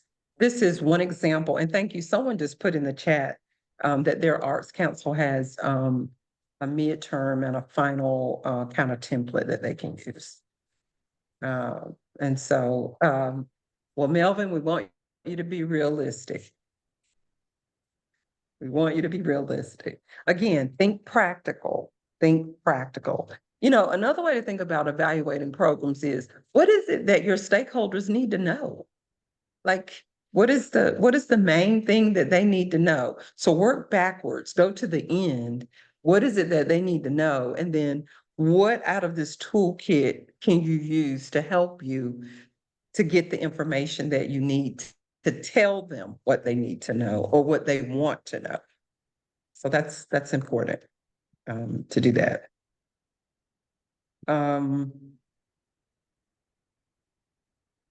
There's some just communication going on in the chat. I'm trying to pay attention that I don't miss anything. All right, page 54. Whew, we're at the end and we got all the data and we've interpreted it and we know what we want to say. Now we want to put it in a report. A report out can be in written form, but it can also be in the form of a presentation. A lot of folks are using slide decks now to highlight, what has occurred as it relates to evaluation. The information is the same though. It's just how you put it all together. And so what we have here for you is like a content or a table of contents of what a written report might look like at the end of the life cycle of your program, or routine life cycle of your program. And so it's important to put your approach and your methodology, like how you went about, that's number 7, how you went about collecting your data and what you used and how you put all that together. That's an important part to make sure that, or to communicate, you used a credible approach to determining either the goal achievement, process benefits, or the outcome achievement of your program. You can put in appendices or just supporting information when you're presenting the summation of your evaluation. That's important to include. And I would also encourage you at the beginning, like the executive summary, which is where we have that, the executive summary, purpose of the evaluation, purpose of the report, begin with your scope of work of that program, or begin with what the goals are under management. Remember program management, remember those goals and those objectives and the outcomes. Begin with, this is the program. This is the design of the program. This is how it was established. This is the purpose of it. This is how it's set up. Then you go into talking about what the evaluation showed you. Because it's very common for people who are not in this type of part of the work to pose questions that are outside of the scope of the program. If the program wasn't designed to be a 12-step program, guess what? You're not going to get the kind of results that a 12-step program would get. So that's important to keep in mind. So I always encourage folks, when you're presenting your results and findings, start with, this is the purpose and this is the intent of the program. And then that way, people are hearing what you say in that context. So contextualize that. That's very important. Very, very important. And then the folks that we're reporting out to, page 55, that's the last page of that part of our workbook, in terms of just kind of thinking about, who's going to be present, who's going to be, who is it that you're going to present this to? Team, can we put up the checklist just real quick, and then I'm going to officially close out and get a sense from the group as to where people are, and then pass it over to you to do. So here is our work for the day. We should all, I'm getting ready to put a hand clap in here for myself, because let me tell you, that was a marathon. Program design, management, and evaluation. Yes, I am encouraging us for every program that we have a Word doc that has points about each of these areas, descriptors related to your programs. That way you have it all in one place. And when you need it, you can access it in one place. And just kind of keep that as a live document. Just kind of keep adding to it. And so, how many characteristics did I add to design? How many did I add? Okay, great. How many did I add to management? Great. Just checking to make sure everybody's with me. Just checking. Well, that concludes our topic and our work today on program design, management, and evaluation. Thank you for your attention to all that detail. Next week, we will focus on strategic planning. So get ready for that. And I am going to turn it over to my colleague, Lisa. Right. Yes, that was a lot of information. I was over here taking notes as well. You never can do this too much, but to learn something new. Again, I want to take your attention to the last slide. Like Dr. Palmer said, strategic planning, fundraising, and human resources, and our graduation's coming up, which should be exciting. Please, and since we're talking about evaluation, please take a moment to fill out our Survey Monkey that the link will be put into chat for our evaluation. All feedback is welcome on improvement, how you felt, what you thought. Give us some feedback so we'll know how you're doing, and anything that we need to make, corrections we need to make on our end, or redirections. For next set, as a reminder again, please remember there's a Facebook group. If you've not joined already, there's the link also in the chat for you. We've usually put a thought question in there for you. So please make sure you do that. Remember next session to please bring pencil and pen. And Dr. Palmer, I think I saw a question just pop up since we're not having office hours. I think Christelle, she has a question for the group at this time. And I think you have a few minutes before Dr. Palmer has to pop off. Oh, thank you so much. I have sorry, my camera is off so that my time doesn't lag, but I'm very grateful to have the support of someone on our board on the faculty at UNC. So we, for the first time ever, can actually do some research because we've had zero capacity for that. We've just been running to catch up.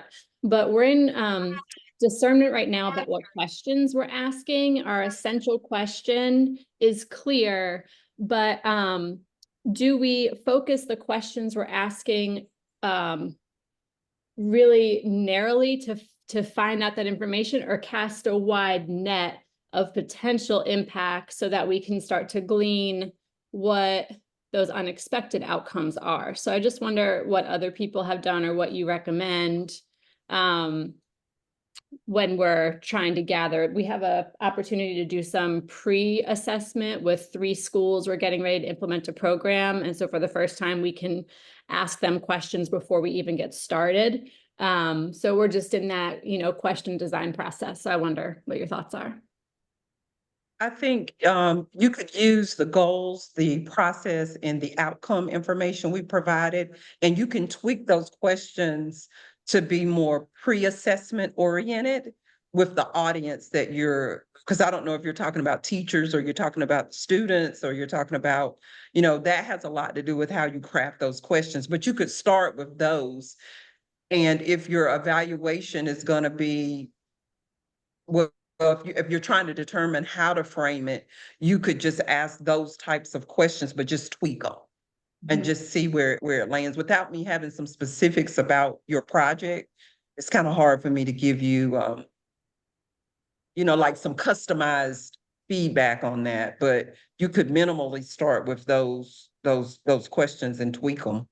And if you've got a researcher on the team, I'm sure they're fluent in research protocol when you're designing questions.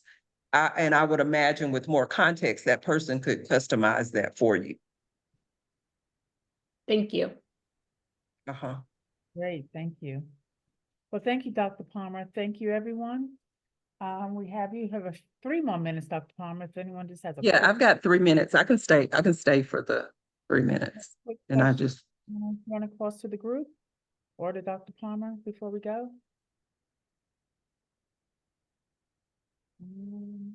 give me a reaction. You all are headed out. It's lunchtime, 12:30. They don't keep them from It's food. Tuesday. Excitement. I'm gonna hang out here, team. Looks like we don't have any questions popping up. All right, well, I'm gonna stay here. We'll hang on for a couple more minutes.